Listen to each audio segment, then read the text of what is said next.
Welcome back to the show, everybody. This is the Upper Tier Podcast, the football podcast we bring you each and every day. If you could subscribe to the channel, hit the bell notification button, and drop a like on the video, we would really appreciate your support. It is the Monday mashup because it's Monday. Myself and Marky on. Marky, how are we? I'm good, Close. How are you keeping? I'm good, but I'm exhausted. I had a hell of a week last week between podcasting, wrestling, dogs because it was midterm break. Yeah, of course. Everything non-stop. I haven't had much sleep, and I'm going to catch up on it surely tonight. I'm absolutely a bit poleaxed now at this I'd stage. say so. If you want to check, I just dropped the reaction video as well to the Man United Liverpool game yesterday. Went up there about an hour and a half ago. Interesting insight into it, but you can take a look at it and let me know what you think as well. We'll talk about it tonight, of course, on the show here as well. Yeah. As always. But before we get started, Mark, Hogan Elite Trophy here. Yeah, guys, keep following us on the socials. Keep following us and liking the posts and stuff like that. I have a busy month coming up next month. Obviously, like I said to you before, I have a few of Man United event, and then I've booked in for another Man United event at the end of July in Letterkenny. So that was announced yesterday. We're going to be in Letterkenny on the 26th and 27th of July with the trophies, and then we're going to be in Longford in June with United, and obviously we're going to be in Athenroy in May with them as well. So we've 3 events coming up. There is going to be a 4th one in Dublin. That's not announced just yet, but it'll be on the 3rd of August, Saturday the 3rd of August. So that's all. That'd be all sorted for that. So yeah, no, just kept going with it, man. Kept going with it. So happy out. Awesome. Great to hear it. Great to hear that you're busy as well. But that's it. Hogan Elite Trophy here. Check it out, folks. Facebook, Instagram, wherever you find them, or if you need to contact us or contact Martin directly. If you have that special event that you would like the trophies there at, hit up Marky. They're absolutely fantastic and they always look for business. Yeah, that's what they were out with Bob Riggin there the other week. I put a picture up there the other day, but Joey texted me during the week who organised the event in Bob Riggin. He was telling me all the parents were texting him looking for the number, so they've parties and this coming up. So we'll see what happens out of that as well, You'll have to get like one of those, like one of those little gaming vans or buses that goes to yeah. And stuff. Exactly. Maybe Subudio or something like that. It'll be cool, wouldn't it? Into the chat. Dave's in the chat. Big up, David. Thanks for joining us. How are you, Dave? All right, cuz. And is in. Big up, Stephen. How are you, Stephen? The main event was unreal. It was unreal. Don't forget, folks, check out tomorrow. At some stage, we will be dropping our review of Dark Side of the Ring. This week, it's the return of Chris Colt. That should be pretty interesting. And on top of that as well, then Wednesday, Pro Wrestling Weekly, 8 o'clock, will be back on your screens. We're going to be discussing the whole of WrestleMania Night 1 and Night 2, getting your thoughts on that and let us know what your thoughts were on that. I'm surprised half our viewers are still awake after staying up the last 3 nights watching WrestleMania. It's quiet at the moment. It was something else to see Undertaker and Cena and Rock absolutely savage. Crazy stuff. Joanne, all right, little slip up yesterday. Joanne, are you just gonna be busting my balls the next 7 weeks or something like that? Joanne, I thought we were friends. I thought you were all in the Arteta out train and that you were all on for Liverpool to win it potentially. Give me stocks here at the moment. Yeah, it wasn't a little slip up. It was a major slip up. We're going to be talking about it.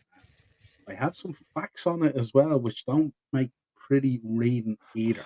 But before we get into I'm telling you, and before we get into all that, of course, this man, Joe Kinnear, who sadly passed it away, 1946 to 2024, which makes him, I think he was 77 when he passed. Mark, you give me your thoughts on Joe. Yeah, obviously an Irish international. And we all probably remember him, especially myself, from his days of managing Wimbledon and stuff like that, but as a player with Spurs, he won the FA Cup, he won the League Cup, he won the UEFA Cup, he won the Charity Shield as well, so he was a good outballer back in the day as well. And obviously he got the Newcastle job, which kind of, I wouldn't say tarnishes his name, but it didn't really kind of work out for him. He should have left it there, and he done well with Luton as a manager. But yeah, obviously, listen, in 2015 he got dementia, which I know my nana had as well. So he's been battling that for the last 9 years, and obviously his health has deteriorated, and it's so sad. We've with the likes of Terry Venables and Joe as well, and obviously Sir Bobby last year as well. It seems like we're losing a chunk of our childhood, the managers and the players that we were used to seeing all the time, and they don't make them like Joe and Terry and stuff, so it is. It's a sad thing, and like I said, with the dementia diagnosis as well, it was something close to my own heart, which I've seen with my nana, and it's really really tough. My mum always says it's like you lose them twice. You lose them to dementia, and then eventually you lose them when they pass away as well. So it's very tough on the family. So yeah, no, just thoughts and prayers to all his family and friends and the football community. Isn't it mad when you think about dementia, just how widely spread it is now and stuff like that? Like, years ago, even going back, say, 10, 15 years ago and stuff like that, you never really heard it mentioned that much. No. You know what I Yeah, mean? Now, like, when you think about it, especially a lot of the people who pass away that we cover on the podcast and stuff like that, so much of it is dementia. Mad. yeah, it's a horrible illness, my nana was in Leopardstown Hospital for years, and you'd go up and visit her, and she'd be like, "Oh, hello, Paddy." She'd be calling Yeah, me Paddy and all, and she wouldn't remember. But the funny thing is, if I sang one or two lyrics out of a Joe Dolan song, she could finish the whole song, that sort of way. It was weird, but it is so sad to see them deteriorate, and like I said, he had 9 years with it, so obviously it's very tough on the family as well. But yeah, absolutely. I rang my dad straight away yesterday when I heard the news to let him know. He couldn't believe it, but yeah, very very sad. yeah, and especially even that decision that has to be made to put them in a care home and stuff Hmm, like that is such a tough decision to be made. So absolutely, our thoughts and prayers, as always, definitely. go out to the extended Kinnear family and any friends and family and anyone associated with football clubs and stuff like that. I'm sure Wimbledon and the crazy gang and all that kind of stuff. And, sad time. So I'm sure he'll be honoured, no doubt, this weekend or during the week Yeah, football absolutely. and well deserved as well. All right, big joke. Right, back into the chat. Barry's there. Big up, Baz. How are you, my Evening, friend? Baz. Well, and here, I knew this guy was coming for me today. Roll me one Kenobi. Hey, all. Sammy, my boy, did it. I don't know. I don't think I've ever had a worse weekend in terms of nothing going my way. Sammy won the belt off Gunther. Roman dropped the belt to Cody. Becky didn't beat Rhea. The Usos was an absolute shambles. And then yesterday, Liverpool. Crazy, crazy, crazy, crazy weekend. Joe Kinnear, the man who called Johan Cowboy. Oh, you have. Oh, I tell you, man. We didn't laugh and cry, would we? Right, let's get into the review. And we start Crystal Palace 2, Man City 4. Early goal from Crystal Palace gave me just a little bit of hope, but I don't know why based on what happened yesterday. But it gave me a little bit of hope, and then all of a sudden, Man City put on the afterburners. Kevin De Bruyne, the man that everyone's questioning, not What a goal. questioning anymore. Yeah, no, like you said, when Palace get that goal early in the game, and in Selhurst Park, it's an old school stadium. The stands are tight to the pitch, and the place is bouncing, and you're thinking, Jesus, it could be an upset here. We've seen it before. Remember, going there a few years ago when Gerrard and Suarez were in their pomp, and they were going there, and I think it was Dwight Gale got a few goals to end your title bid. So it could happen, but yeah, City had too Tell much. you a great Obviously, story about that match. I tell yeah, you a great story about that match. Yeah, that was back in the day when, let's say, I just wasn't watching the match on Sky Sports, let's say, yeah, yeah, yeah. and technology isn't what it is today. And people were messaging me, laughing, and LOLs and all this kind of Yeah, stuff. Yeah. And at that stage, for me in this house, it was still 3-1 to us. Just saying. love it. Oh, they never got over it. I never got over it. Yeah, Well done. the What things you about used to do to watch the Eze? matches. Yeah, Eze should have had a penalty.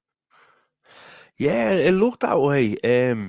obviously there was a few decisions the weekend that you can look at for penalty shouts and stuff like that. But I thought he had a good shout, to be honest with you. But listen, City showed what they always do at this time of the season is their composure and their willingness to come back and get a result. And I think when they did take the lead and stuff like that, I just think there was no going back for Palace. Palace have been on a decent run since the new managers come in and stuff like that. But they just had too much. De Bruyne was on fire, and you look at it now, like I said, they have that experience of this time in the season to go 1-0 down in a game like that. We've seen it against Villa before last season or the season before where they went down in the Etihad and they ended up winning by a few goals and stuff like that. So they know what they're doing. Yeah, absolutely. I'll be over at the game on Sunday, actually. So I'll be covering the game on Sunday over there, the Love it. Crystal Palace game. So hopefully we can do something there in that 2 o'clock kickoff, because I know Arsenal are then playing Villa at 4:30, I think it is. Yeah. So if we could put a score on the board and rattle a few pages, and let's see, with European football being back, we will go through the European football in a bit. And let's see what happens there. Right, next up we had Aston Villa 3, Brentford 3. My game, wasn't it? You think Villa were looked like they were going to be cruising. Even before they got the first goal, they created a few opportunities, and you just thought, yeah, geez, they're gonna. But like Brentford, 3 goals in 9 minutes to swing the uh, swing the game on its head, and like just Villa just looked tired. I was watching against City as well. They're starting to tire a little bit, and still they've had a great season. They're gonna try, hopefully keep the position they're in, and obviously fighting for Champions League football and stuff like that. But from Brentford's point of view, great comeback. Obviously Tony was a bit peeved off with Nathan Collins at the end, but they could have went on to win it. But listen, great result for Brentford. Villa be kind of looking at this. Hoping they won't be looking at this result at the end of the season and it affecting their final position. As long as they beat Arsenal on Sunday, they'll be okay, won't they? You never know. That has draw written all over it. Anyway. Romy Kenobi, Man City have went into second gear now, like LA Knight's Slim Jim car. You want to see the car he came in, Mark, and then he gets out of it and he walks up and there's a girl in the front row. They did a sweepstakes to win the car, and he hands No the way. keys to the girl who won it and stuff like that. Yeah, Daddy. Acers, Coventry will cause United major problems at Wembley. Acer's gone fishing already very early on in the chat. Acer's fair play to you. No, Now listen, I know I love watching, as you well know, I love watching the championship because they will cause us problems and stuff like that. But you'd expect us to win with the experience that we have playing in Wembley and in these big games. You'd expect us to get over the line. I have a Coventry jersey in the shop at the moment if you need a lend of it. Are you? I have one in the shop, yeah. A guy dropped it in to sell. Well, I tell you, if you still have it and Coventry beat us on Sunday week, I'll wear it on the mashup on the Monday. There you go. Rodimus Prime, hello. How are you, my friend? Thanks for joining us tonight. How's it going, man? Next up, Everton 1, Burnley 0. And then Everton, of course, getting that points deduction today, another 2 points. What did you make, first of all, of the game and then the points deduction? Yeah, it wasn't a great game. And not one of the lads, Dave, that was over there, and he was texting me during it.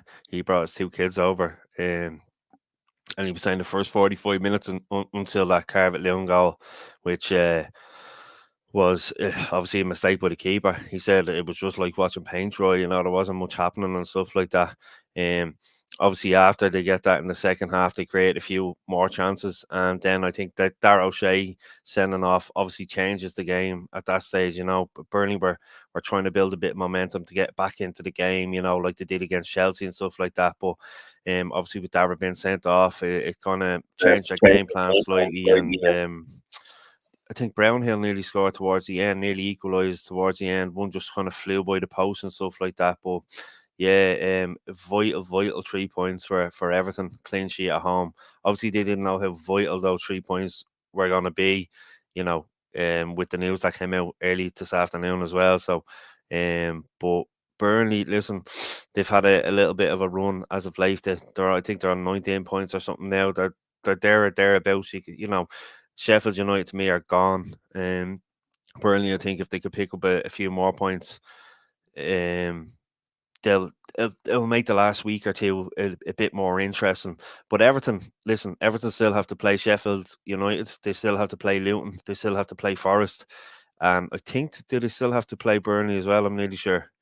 So like it's in their own hands now. Obviously, with the deduction as well, but there's massive games ahead for Everton over the next few weeks. Do you know the mad thing about this season?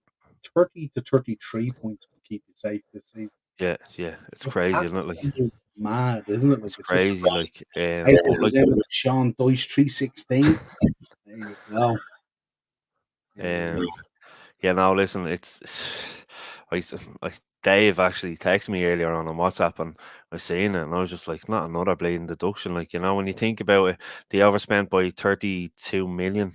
Oh, and they've gotten a 15 point deduction, albeit with they're going to appeal and stuff like that again. Overall, it's been the 15 points. Forest overspent by 32 million as well, and only got a 4 point deduction, was it? And yeah, Like, and we got news this evening as well that they're facing a point deduction at the start of next season if they stay up.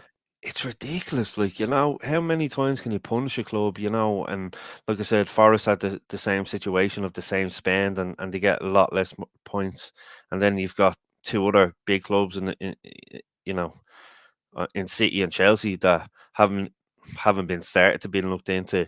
Obviously, it just looks like at this moment in time that the FA are making a scapegoat of Everton, and it's ridiculous. Like, What did you think of last week's crazy suggestion that they were thinking of bringing in like a luxury tax or something they were calling it, and that they were going to steer away from points deductions? I straight away retweeted it. I said, how does that work when you have like the disparity between the wealth and the clubs between the top and the bottom?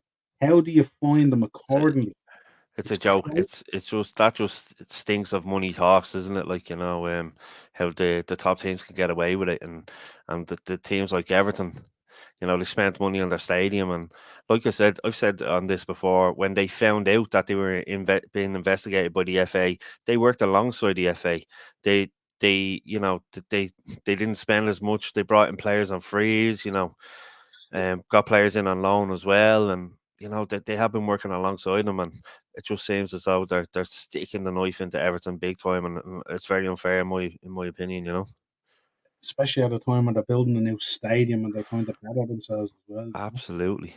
Romy one can always in Sean Dyche, the man looks holy cheese. Next up, Newcastle with a big win at Craven Cottage at the weekend. Bruno Guimaraes with the winner in 81 minutes. Yeah, I fell for Fulham here, to be honest with you. I thought they played really, really well, created some really good opportunities. They were unlucky not to take them. I think they'd like 60 odd percent possession in the game, and they created. I think they had more shots on target and stuff. But for Newcastle, it's a massive, massive win. Especially, they thought they'd got a winner with Share. Obviously, there was a Dan Burn foul on a Fulham defender, and they might have thought, right, it's not gone our way. I think, to be honest with you, looking at the match overall, a draw would have been a fair result, I think. But for Newcastle to go, and it was a great finish by Bruno. Obviously, there was a lot of bodies in the way of the keeper. But yeah, I think massive, massive win, and a much needed win for Newcastle at this moment in the league. Yeah, Acer's earlier saying Luton versus Everton third of May could be a relegation decider. Absolutely. Could You be, know, under absolutely is. 18s beating Liverpool under 18s 9-1. I seen that, man. I seen that on Saturday. Yeah. But most of our under 18s are playing in the senior team now, probably. That's it. He's had most of the under 15s playing for the 18s, so the 18s can go to the seniors. For a change, Rob Edwards coming out on top this time, 2-1 against Bournemouth.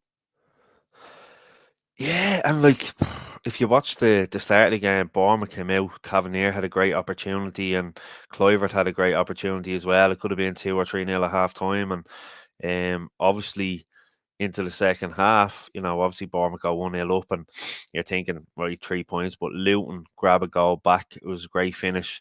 And then obviously nearly the last kick of the game, they scored a winner, and the atmosphere looked unbelievable. I say going out on Saturday night as a Luton fan was a great feeling, and it's a vital 3 points at this time of the season for them. You look at the Everton situation unfolded today, and obviously, Burnley dropped points and stuff. So, they've gone on a little run as of late. I think last week wasn't a great result for them, but you have to their spirit.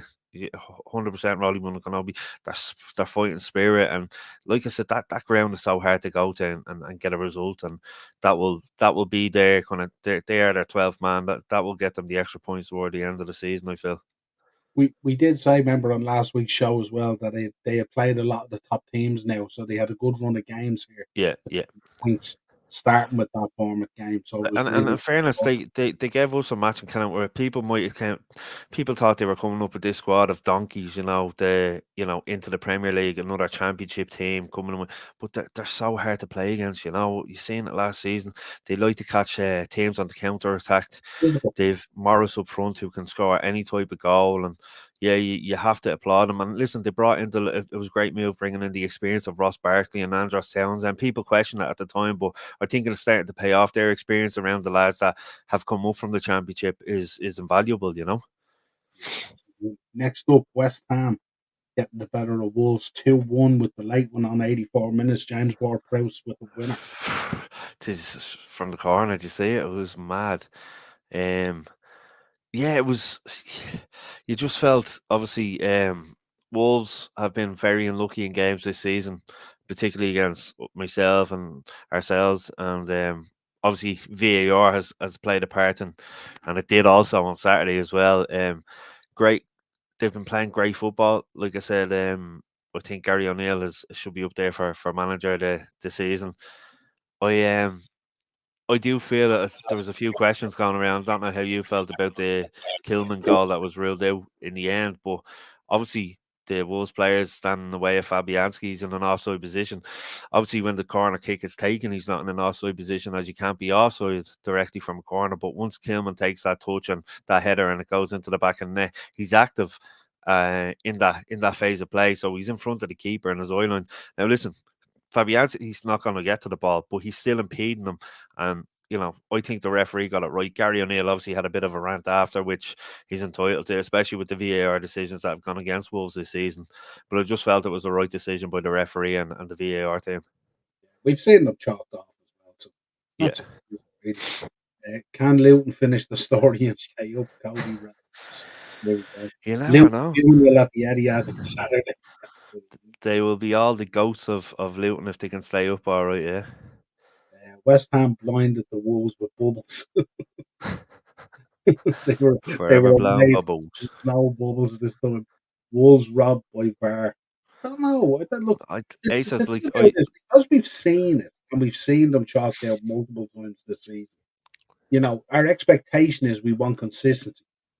So, yeah. I mean, And, that's what we got. So I'm not sure they were robbed. and like I said, if you're like the Wolves player standing right in front of Fabianski, he should be expecting. Like Fabianski can't. If he's not there, you might say that Fabianski can go out and punch the ball or whatever. But when Kilman makes that header, he's active and he's in an offside position. He's interfering with the goalkeeper. He's impeding the goalkeeper. So I can understand why the referee and the VAR team, the VAR team called the referee over.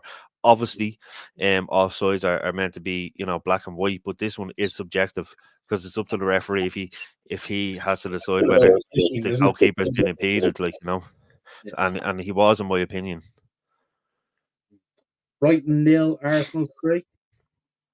Yeah, it looked like it was one of those games you think Brighton might, get an early goal and really make a game of it. It felt like a slog at times for Arsenal.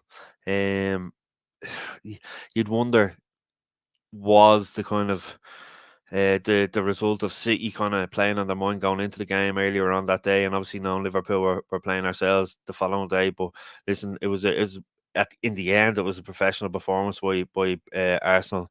And they came away with a clean sheet, and it's always hard to go to Brighton, particularly with the way they've been playing this season.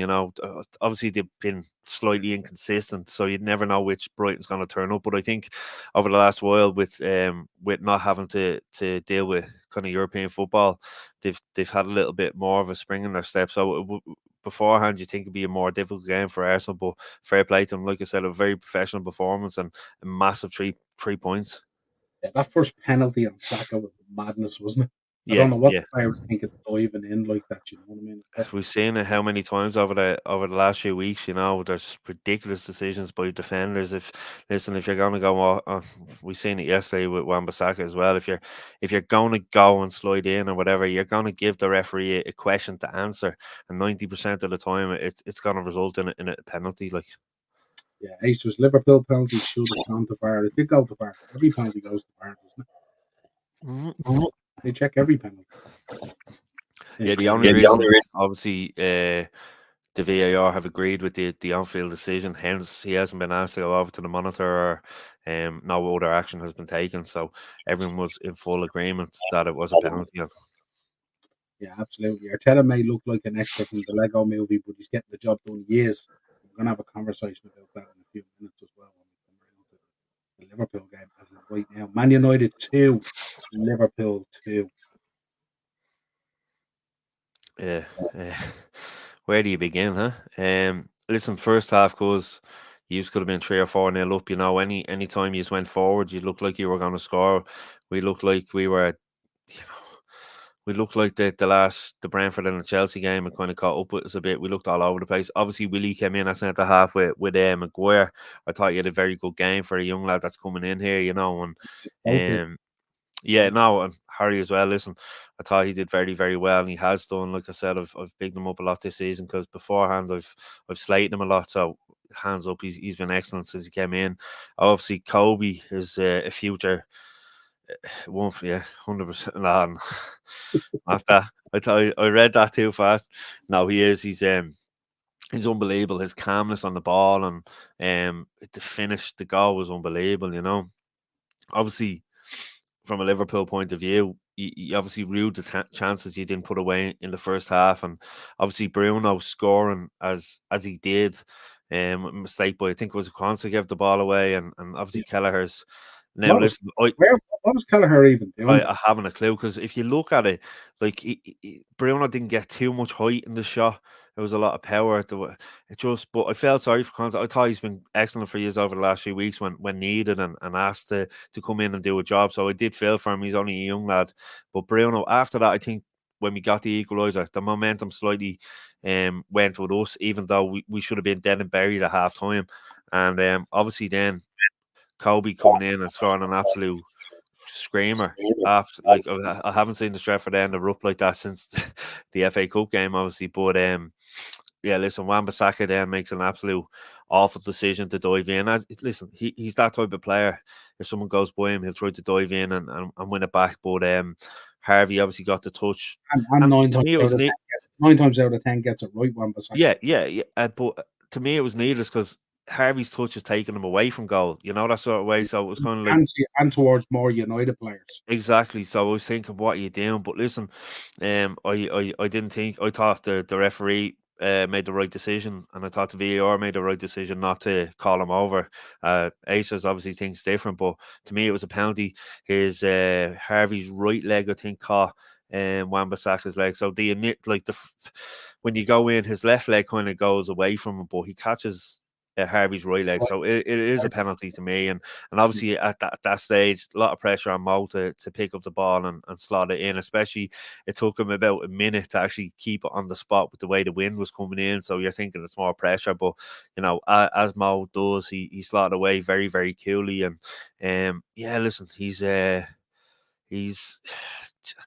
like the mentality for like I was speaking to me dad earlier about this on the phone. Like that 3 games in 8 days, we lost a lead very late on in a game. To me, that comes down to mentality. You know, there's only so much you can do on a training pitch with training drills and attacking and defending, but mentally you have to have the right mentality to like deal with holding on to a lead, and we haven't been able to do that, and that's something that he's going to have to drill into the players because it's becoming more and more frustrating watching us week by week. The Brentford game, we thought, right, Brentford deserve something now, but absolutely. Chelsea game, we started off very slow. We got ourselves into it. You're winning 3-2 in the 90 odd minute, 97th minute, or whatever it was. You have to be seeing those games out. And like I said, it comes down to mentality, and we don't have that mentality at the minute. Yeah, I mean, my view on the games, you'll see it in the reaction video that I put up earlier, but my view on the game is just like we're so poor up front at the moment. I thought Sabozlai started out okay in the game, but I thought he wilted away and was pretty poor. Mm. I don't understand why you would pick Konate, as Acer said here, why you would pick Konate to play Sheffield United and then you pick Kwanzaa to play Man United. Made no sense to me at all. Yeah. Just some in-game management is a bit strange and stuff like that and all. The other thing I'd like to highlight in the 3 games against you this season, we've created 87 chances in total. Yep. And of those 87 chances, we've scored 5. It's mental, isn't it? And it's just at the level that we're at and at the level that Mo Salah and these guys want to operate at is filthy. It's stinking.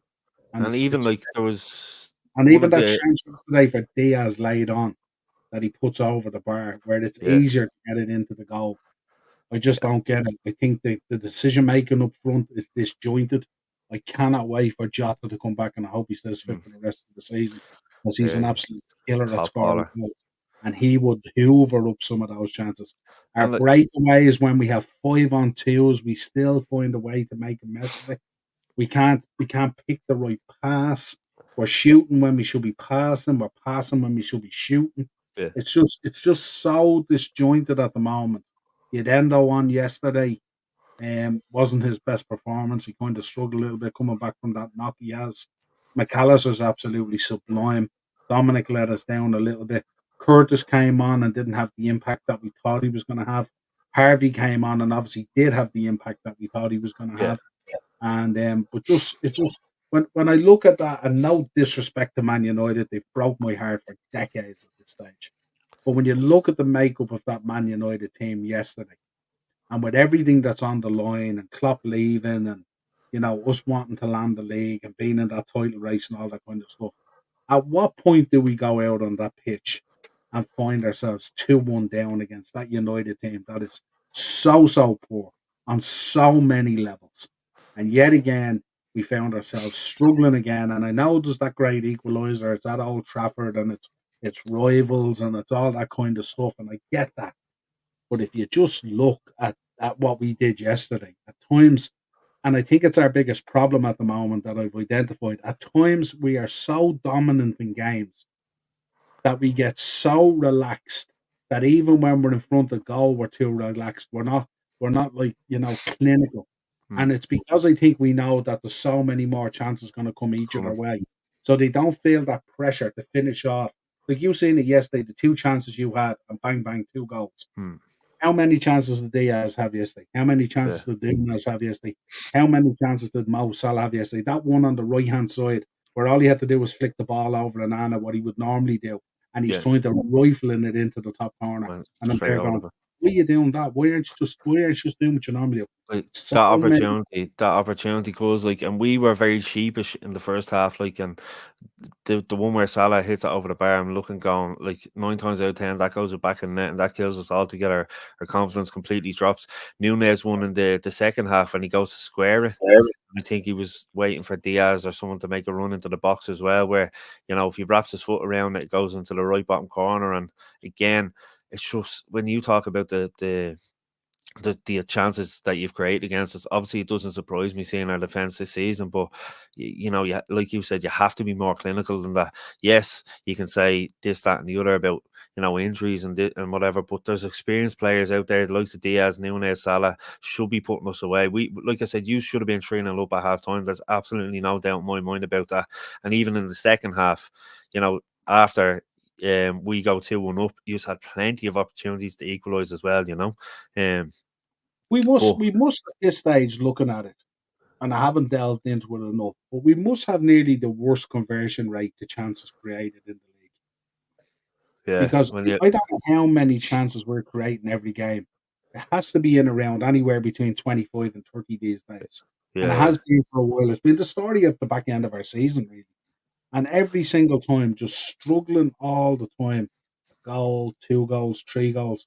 Like the amount of chances we're creating. And listen, these are good chances as well. These aren't layoffs 20 yards out for a shot. Yeah, they're like These are in the stone wallers, like, you know what I yeah, mean? It's just so frustrating, and it's like, you wonder at times, was it a good idea Klopp announcing that he was leaving at the time that he did? Did it ratchet up additional pressure that yeah, didn't need to be applied there? You wonder what Salah's thoughts are at the moment. He's come back from the AFCON. He was out for an additional 5 weeks after that, so he missed about 9 weeks in total of football. He's come back. He looks lethargic. He looks way off at times. His decision making. At times he's so deep in midfield when he should be so much more forward and all. yeah, Really weird. You look at Luis Diaz as well, who has been pretty good in recent times, but again, always needs a bundle of chances. His decision big, making to go outside or cut in at times is very inter- very interesting to follow, because it seems to be the same thing all the time, so it's quite obvious.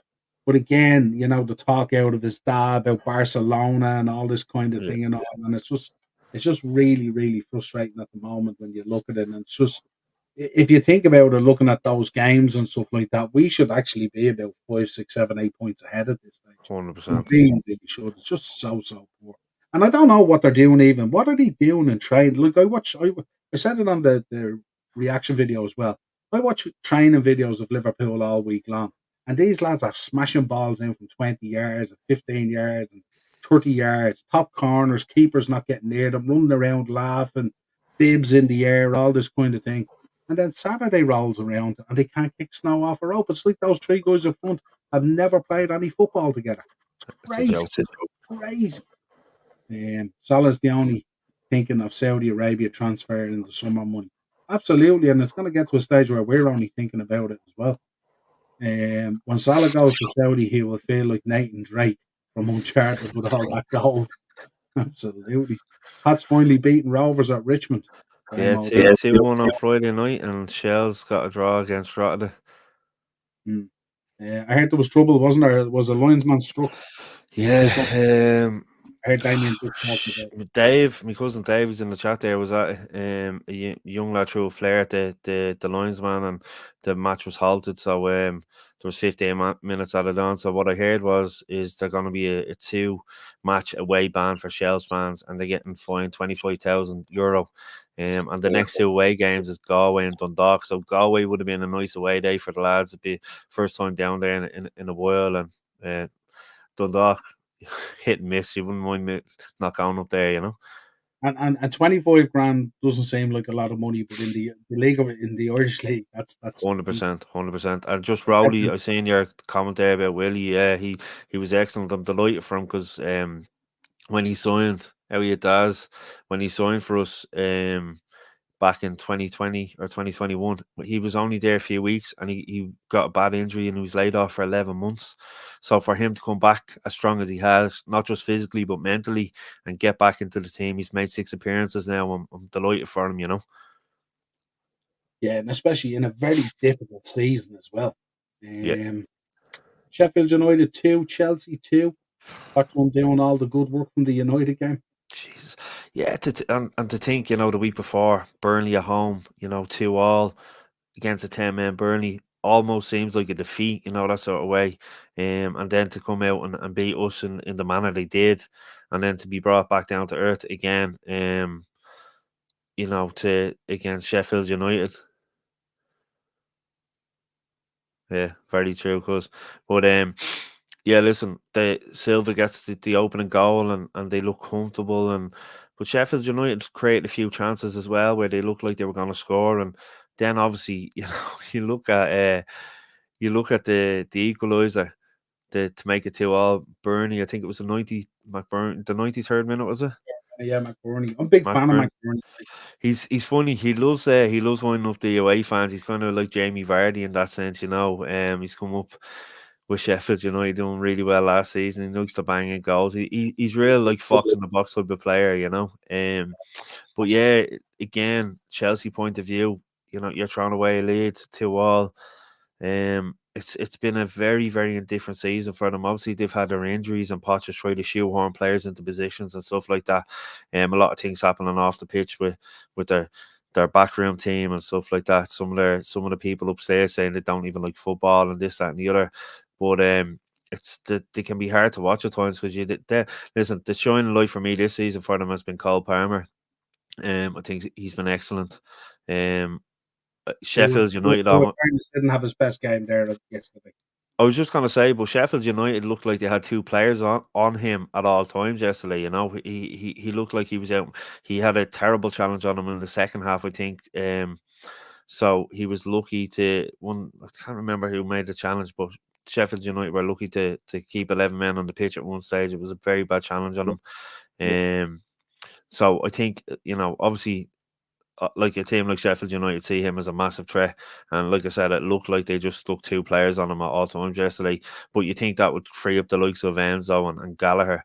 Gallagher to me hasn't really reached his potential. We've seen him playing a Palace.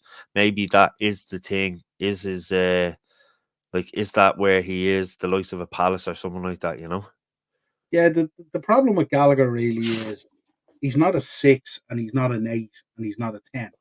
No. So it's hard to figure out what he really is. I know Palace did brilliantly with him and stuff like that.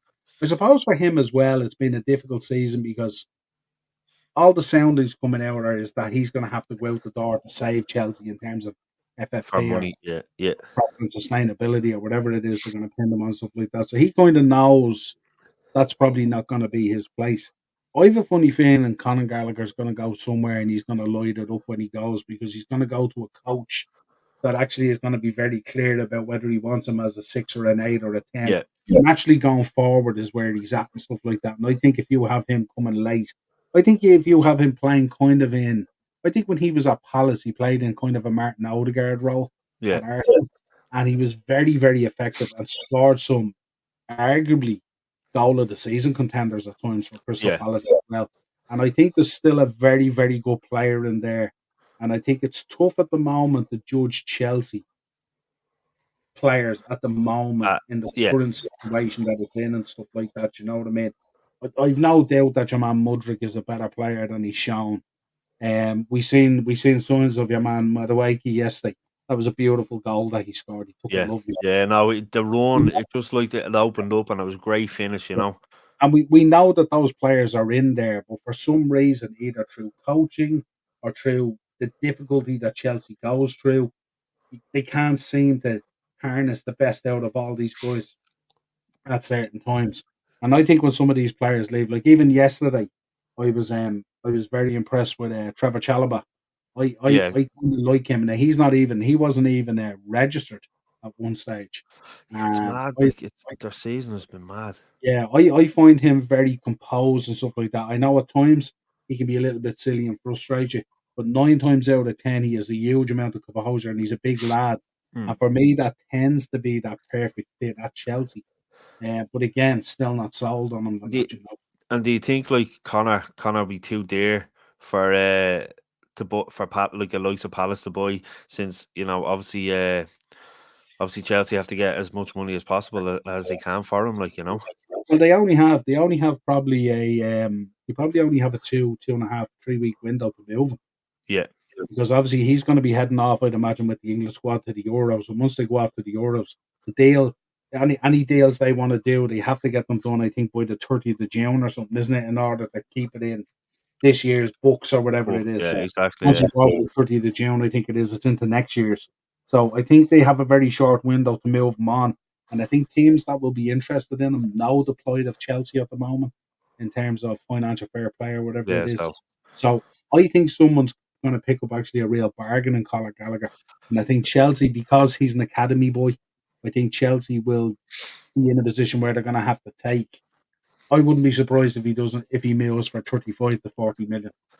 Or why would you satisfy Chelsea by going in early to help them when you could hold until July and get them knocked down and stuff like that? No, and I think whatever about him, even in the better teams, even if he's not a starter, certainly he would be a great acquisition for your bench.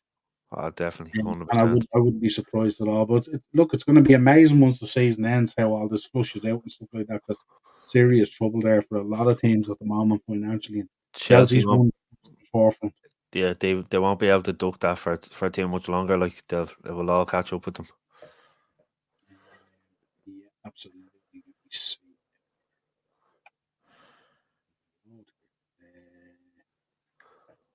Nicholas Jackson playing like the singer out past up front. Yeah, absolutely. Yeah. He's another one for me who's just he probably has bags of talent and probably looks amazing in training. So frustrating match day. So frustrating. I remember watching them closely when they played Bournemouth away this season in the Vitality Stadium, and the amount of chances he had that he didn't put away, and it was just he's so frustrating to play. What I say, because a lot of the time as well, he gets the ball in the box, he doesn't look up to see a pass left or right of him. He just knows where goals is and goes for it, but he's not converting those chances. It's all well and good if you are that your teammates will let you off the hook for not passing it, but he's not even doing that right either. Yeah, absolutely. And then the last game, Spurs 3, Nottingham Forest 1. And obviously Daz with a question here if you should Madison have seen red. I think he was lucky not to have, yeah, because obviously him and Yates were having a little kind of, they were clinging on to each other at the edge of the box, and he obviously makes a swinging motion towards Yates' chest. Yates goes down on the ground and stuff like that. But I think he was lucky. He's asking a question of the referee, and I definitely think he got away with it. Yeah, I'd say both are probably scheduled for tonight. I'd say both. Raw tonight, is it? Yeah, could Chelsea still qualify for Europa League next season? Well, they could. They're still in the. Aren't they still in the cup? So if they win the FA Cup, don't they qualify for it? Don't they? Oh, the FA Cup, yeah. So yeah, they City FA Cup. now Saturday week. So yeah, Yeah, so they still have a chance through that. I was trying to think Only where they since are in the league. Are they back up to 12th now? Are they? no, they're well. I'm not sure. I think they're are they around 10th or something like that. Hang on. Oh, was it? Yeah. They Have a are look now. ninth. Ninth. Ninth. Oh, yeah. So yeah. Bowley sees pound notes and Gallagher. He'll be shipped out like a UPS parcel to Spurs. Trust me, he will. But Spurs aren't fools either. Hell no. True. Both are as and Trick Williams also. There we go. Chelsea could qualify for a free Big Mac from the Monopoly stickers. Couldn't. Oh, mine on the down now, Rowley. What did you make anyway? Spurs and Forest. Yeah, I thought Forest played very well, started very well. Obviously, I think their left full had that shot from inside his own half that nearly cost Spurs unawares. But then obviously Spurs go down the other end and he ends up scoring an OG then. So you would have think it might have knocked the wind out of their sails, but they kept going, and obviously Chris Wood with a nice tidy finish, and then after that a double save by their keeper, and obviously Wood hits the post, and you're thinking, Jesus, it's going to be a tough day for Spurs. But listen, second half, like they have done this season at home, they broke the shackles and they got the goal to go 2-1 up, and then you were just thinking Forest were touring at that stage, and you were thinking how many can Spurs actually go and get, and it was, listen, two absolute cracking goals by two defenders in the second half. Van de Ven, I think when he hasn't been in the team, he's been really, really missed by Spurs. And what an absolute cracker of a goal with his left foot. It was, you wouldn't have thought he was a centre half. And then I think it was Porro as well, wasn't it, that got the third goal. Another great finish by him. And Two boys, he's been, two boys this season they've leaned on for I was goals. just going to say that he's been vital for them as well. Porro has, but when Van de Ven hasn't been in the team, Spurs look a really shaky team at the back. Yeah, absolutely. Aces. That all in footage on Dynamite's going to be class on Wednesday. Like apparently, the interview that Punk did on the MMA Hour has triggered Can, and he's going to release the footage that they had from the brawl backstage at All In Wembley between Jack Perry and CM Punk coming out on Wednesday. Apparently, big up Del Boy. How are you? Big up Jensen. All in the chat. What's the Good to crack see you. there, boy? Del was on my reaction earlier. He says we're not out of the title race. That Definitely was not, just, man. that was just a little bit of. That's all that was. Don't worry about that. What footage do you mean, Acers? It's the footage that's from Brawl In, from All In and Wembley. You know, when himself and Jack Perry went at it and Joe had to break it up and everything and all. Apparently, that footage is going to be shown. When Tony said he was in fear of his life. So there you go. Spurs remind me of Perry. He deserves a front headlock with full pressure. Can you imagine if they released the footage and it was doctored and Shout the Boys knocking the crap out of CM Punk or something like that after Punk saying he sorted the boys and all? That'd be gas, wouldn't it? Absolutely We hilarious. keep an eye out for that. Let's cover Europe a little bit. We just go through obviously the Premier League teams and stuff like that. So you got Arsenal, Bayern Munich tomorrow night, and Real Madrid, and Man City. Give me your picks. It's gonna be two cracking games, isn't it? Yeah, remember, Bayern have no travelling fans tomorrow as well to the Emirates. Who doesn't? But how come? I think wasn't it? Didn't they said? Wasn't it something to do? Did they light up a stand or something like that, or Did earlier they? in the European or something like that? Yeah, didn't a stand catch fire? I'm not. I think that's what it was. Anyway, not too It's been sure. But our fans are banned from traveling anyway. Jeez, Right? and it's been some week for them. Obviously, Leverkusen are just one win away from winning the league and stuff like that. It's crazy. It's obviously not gone as they would have hoped this season, you know. But yeah, listen, like it's obviously going to be a massive game for Arsenal. It'd be interesting to see what side Arteta puts out. Obviously, with Munich having no fans there, that's another real bonus for them, isn't it? You know. So I reckon Arsenal are going to sneak a win here, to be honest. Arsenal take a win away to the second leg, and Man City, Real Madrid, Man City. Yeah, it's going to be another cracking game, isn't it? I think it's one of those that be the tail of the forwards as well. You know, you have Vinicius Junior on one end and Haaland the other end and stuff like that. But for me, the likes of it, a Rodri is going to pull the strings in this kind of game, and it's going to. It's one of those games where, as a neutral, you look at these are the toys in the Champions League you look forward to. A lot of the games in the group stages are hit and miss, you know, and you're kind of even in the last 32 and all, you're kind of like, ugh, but this draw now is unbelievable. I'm going to be looking forward to coming home and watching it. I think this will be a draw tomorrow night. Interesting. I perked up the other day. Dino in our chat on WhatsApp actually put in a thing where apparently a deal was done for Mo Salah to leave, and the talk is that the money is going to be spent on Vinny Junior. And I said, I believe that when I see it, but I'd Yeah, be yeah. extremely happy. Listen, as the weeks go on and the season nears the end, they have to fill the back pages of the paper, so you'll hear all this kind of crap, like, you know. Romy One Kenobi, 115 FC are meeting the final boss, and we have the Mama Rhodes weight belt ready and waiting. No. Arsenal win, Real win. Yeah, I think Arsenal will definitely win. I just think that the Madrid and City game be a draw. Aces just hand Liverpool the Europa League trophy immediately. Pointless continuing the competition. Aces going, Bayern Munich fans are banned on the weekend saying, oh, that's what it was. Yeah. Jude Bellingham. Vinny Jr., only time Liverpool game is in the AFC 24 career mode. So I know. You've seen my reaction.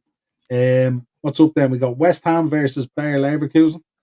Yeah, I obviously my ma's a big West Ham fan and all our family, but I can't see them getting a result against Bayer Leverkusen tomorrow. I think Leverkusen will win at home. West Ham will put it up to them for a while, but I can see Leverkusen winning here, probably 3-1. Yeah. Acer Saka will replace Salah in the summer. Couldn't see that. Liverpool, Atalanta. I expect you to win. I expect you to win handily. Make a few changes as well. With obviously games coming up that you know you could go out win this 3 or 4-0. Make a load of changes with the weekend in mind and stuff like that, and then even take that lead into the second leg and you know give a few of the young lads an opportunity to play in Europe and with kind of the last few games of the Premier League in mind. I am, Daz. I'm looking forward to the draw. Sorry, you're just saying that there. Looking forward to the World Draw. I was watching Ronnie and Mark yesterday. Obviously, great win for Mark Williams. Ronnie was on fire though. He won 4 frames in 37 minutes. Was unbelievable. You might let me know, Daz. What do you think of Ronnie's beige shirt? I don't know what to think of it myself. So let me know what you think of it. That was with the Lamborghini. yeah. So now I'm looking forward to seeing the draw. I know I was seeing Fergal O'Brien in down the shops there. He's this is the last Worlds. He's retiring at the end of it, so I'd like to see him qualify for it. He's over there. He was going over to London today, actually, or to Sheffield today to he's a few qualifying matches coming up soon as well. So, wish Fergal all the best, and hopefully he gets to his last World Championships. Absolutely. Europa League trophy in Dundrum on Tuesday, the 21st of May. Yeah, they did that with the Champions League as well. I think it was Pepsi or Coca-Cola or something were running it as well. They had the road show and they had it outside, where the pond is in Dundrum there. Yeah. And they had a little thing set up there. So, but yeah, so it'd be good if you have an opportunity to go and get it. But the main thing is, if Liverpool do win the Premier League trophy will be on display in WrestleMania top floor, Stevens Green Shopping Centre. Be behind me in the bed all me taking loads of pictures. Love it. And then round out, of course, Aston Villa versus Lille. Yeah, I expect a home win here. Again, Emery will make changes, I'd say, with obviously this weekend in mind, and I think they're playing obviously Sunday later on in the day, but I expect Villa to win here. Yeah. We will be Man City's mammy tomorrow and be on top. Interesting. The UEFA Cup was in Dundrum 2011. That was it. Yes. Williams in, Harry Williams. These Sorry, quarterfinals Will. on Shells versus Bowls this Come Friday. on, the Shells. Come on, the Shells. Be some true. atmosphere down Talca Park, man, I tell you. Right, what else we want to look at? Spoke about that. Potter. Apparently, he's turning down the Ajax job with a view that the United job might be available. Yeah, listen, we had a little chat about this beforehand. Obviously, he's gone over and he's spoken to Ajax, and he's apparently come out and said that the club isn't the right fit for him at this stage in his career.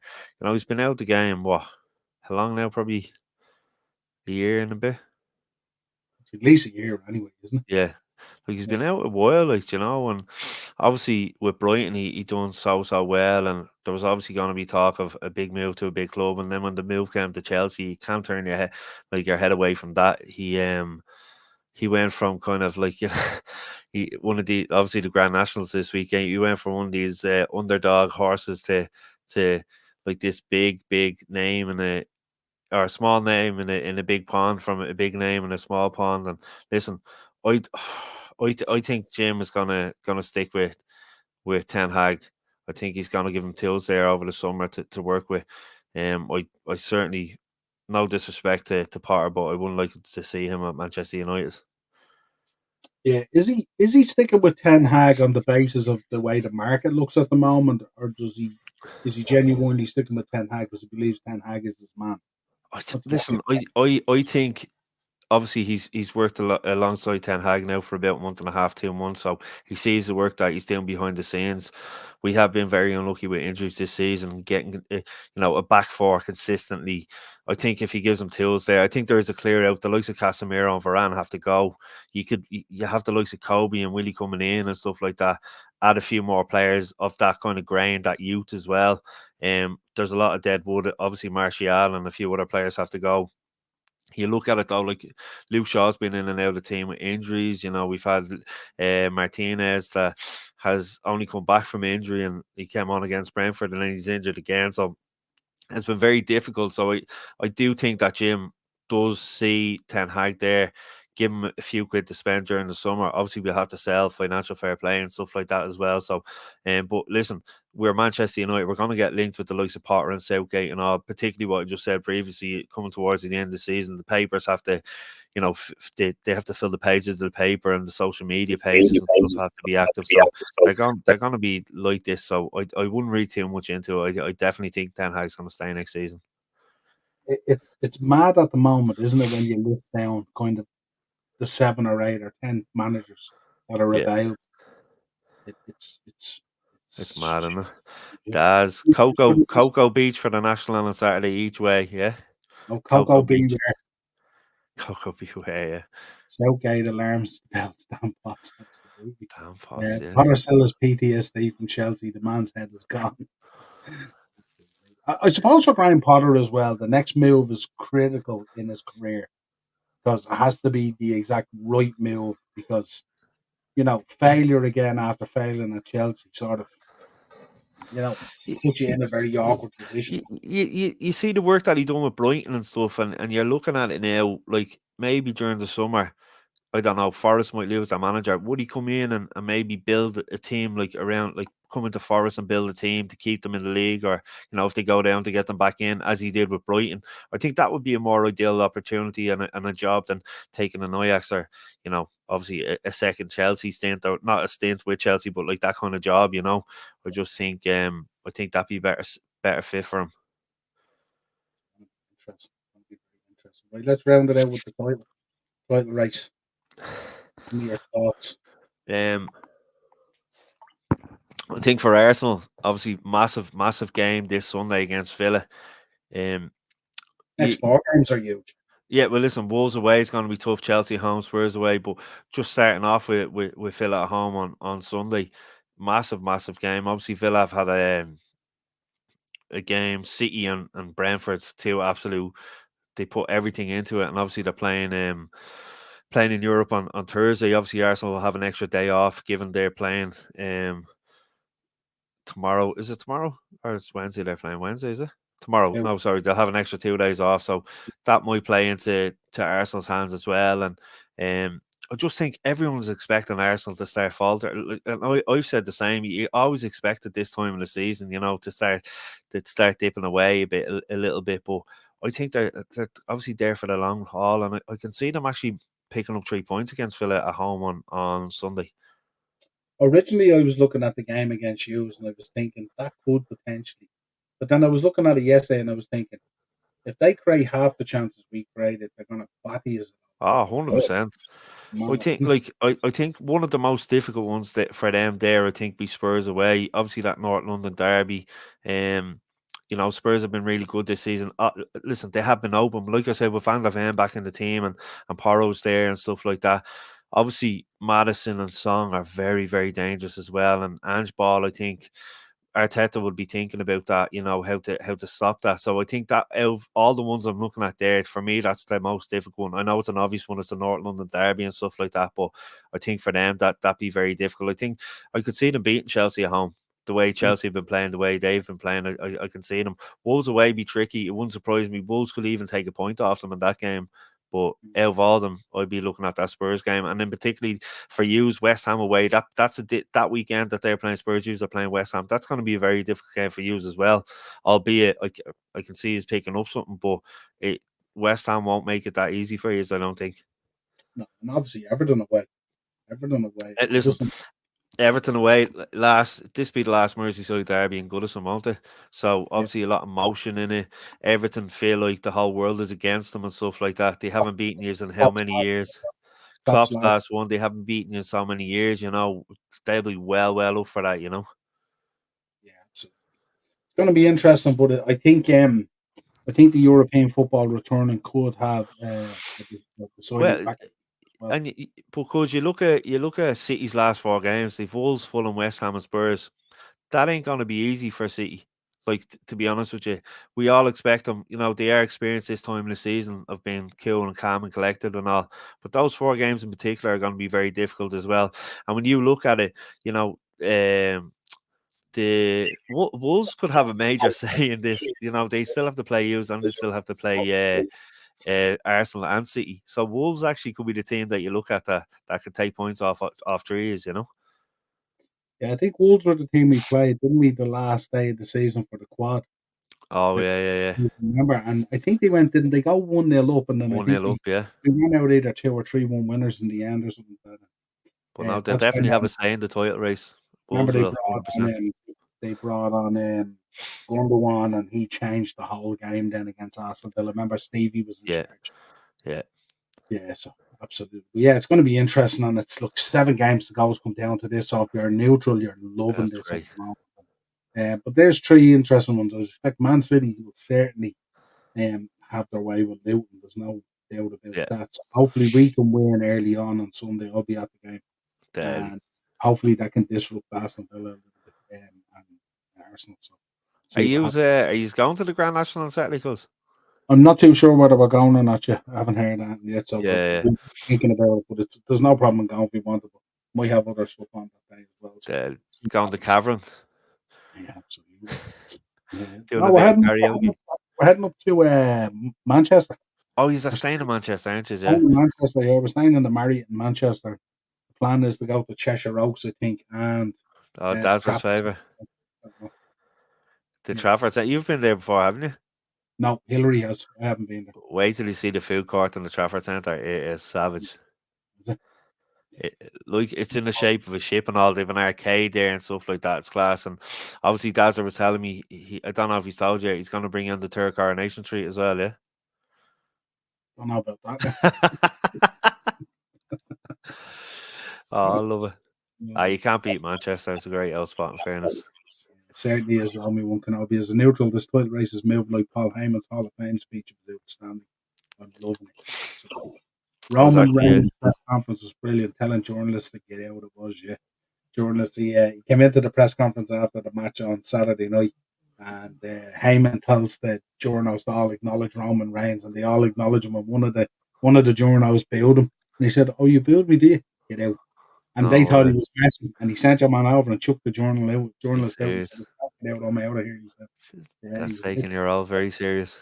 Probably not happy having to drop his belt on the Sunday to Cody, I suppose. But as always, folks, pleasure as always. Don't forget, make sure you're supporting Hogan Elite Trophy here. Make sure you're subscribing to the channel here, hitting the bell notification button, dropping a like on the video, and sharing the content.